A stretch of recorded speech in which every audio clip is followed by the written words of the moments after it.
भारत का संविधान पढ़ो, सुनो, सुनाओ और इनाम पाओ। इस थीम को लेकर के आज भारत न्यूज 247 ने एक प्रोग्राम किया। प्रोग्राम के आयोजन करता थे भारत न्यूज के एम नफी साहब, और यहाँ पर वो तमाम लोग मौजूद थे जिन लोगों ने संविधान को प्रोत्साहन देने की बात की। यहाँ पर प्रोत्साहन राशि के रूप में संविधान की बुक, मानवाधिकार की बुक और अन्य सामान दिए गए।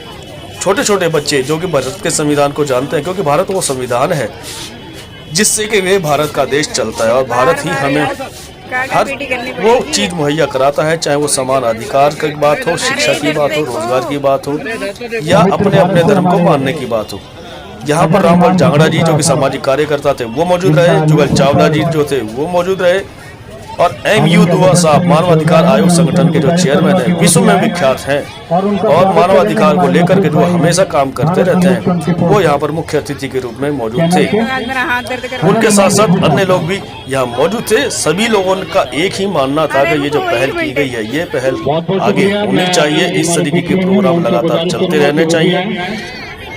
जब तक भारत का संविधान घर घर में नहीं होगा, तब तक जो है भारत के संविधान के बारे में जानकारी कैसे दी जाएगी। हर व्यक्ति के घर या तो रामायण होती है, या महाभारत होती है, या कुरान होती है, बाइबल मिलेगी, यहाँ तक कि बुद्ध धम्म की किताबें भी मिलेंगी, मगर उन सभी को घरों में संविधान नहीं मिलता।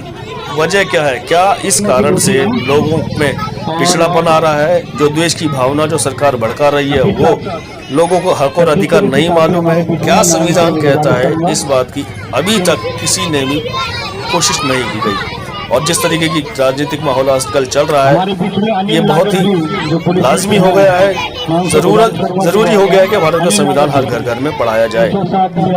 भारत का संविधान जब तक लोगों को समझ नहीं आएगा, जब तक पढ़ाया नहीं जाएगा, तो उन्हें हक और अधिकार का पता नहीं चलेगा। संविधान ही एक वो मात्र ग्रंथ है जो कि सभी ग्रंथों के ऊपर माना गया है। और आज जिस तरीके से पिछले 9-10 सालों में आपने देखा होगा कि हर धर्म के लोग ये चाहते हैं कि संविधान किसी भी तरीके से बचा रहे। मौजूदा सरकार संविधान को खत्म करना चाहती है, संविधान को ताज़ा करना चाहती है, रोज एक पन्ना वो फाड़ने के लिए तैयार बैठी है। इसके बावजूद जो सामाजिक कार्य संगठन है, उसके साथ साथ अन्य पार्टियां हैं, विपक्षी दल हैं, वो चाहते हैं कि संविधान किस हर हाल में बचा रहे, ताकि जो भारत की अस्मिता है, भारत जिसे जाना जाता है, वो इसकी अस्मिता बनी रहे। एक कहावत है, हिंदू मुस्लिम सिख ईसाई हम सभी हैं भाई भाई। अगर ये कोई कहने का हक देता है तो वह है भारत का संविधान, और भारत ही वो एक ग्रंथ है। भारत ही एक ऐसा देश है जहाँ पर ये सभी धर्म के लोग पाए जाते हैं और सभी मित्रता के साथ यहाँ रहते हैं। लेकिन जिस प्रकार वैमनस्यता बढ़ाई जा रही है, आने वाला समय बहुत ही कठिन है। इसको देखते हुए सभी संगठनों ने, सभी पार्टियों ने एकजुट होने का फैसला लिया है, और इसमें मानवाधिकार आयोग एम.यू. दुआ साहब की बड़ी पहल है। उनका कहना है कि जब तक लोग एक छत्र एक जगह नहीं आ पाएंगे, तब तक ये संविधान बचने वाला नहीं है, और एक के सामने एक जब तक नहीं लड़ाया जाएगा, तब तक जीत पाना भी ऐसी पार्टियों से दूभर हो जाएगा। इसलिए सभी को एक छत के नीचे आना चाहिए, अपना अहम छोड़ना चाहिए। अपने कुछ मुद्दे मतभेद हो सकते हैं, उनको हम बाद में देख लेंगे, परंतु संविधान बचाने के लिए हमें एकजुट होना ही होगा।